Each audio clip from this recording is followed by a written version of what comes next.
Okay, అందరికీ నమస్కారం. నా పేరు ఏవన మణిబాబు. మాది మచిలీపట్నం 2వ డివిజన్ జనసేన పార్టీ ఇన్ఛార్జిగా ఉన్నాను. మేము మచిలీపట్నం నుండి ఈరోజు ఈ ఏరియాకి రావడం జరిగింది.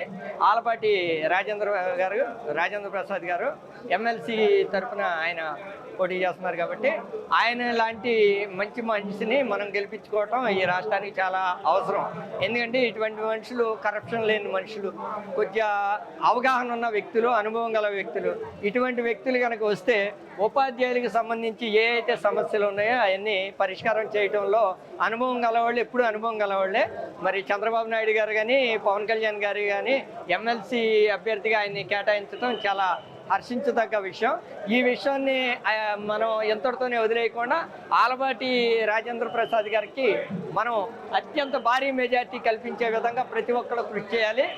బూతుల వారీగా ఇదివరకు గతంలో చేసిన ఇన్ఛార్జీలు అందరూ బూతుల వారీగా పరిశీలన చేసి ప్రతి ఓటు కూటమి ప్రభుత్వం ఎన్నుకున్న ఆలపాటి రాజేంద్ర ప్రసాద్ గారికి పడే విధంగా ప్రతి ఒక్కరు కృషి చేయాలని మనస్ఫూర్తిగా మచిలీపట్నం నుండి ఏవన మణిబాబు అభ్యర్థిస్తున్నాయి.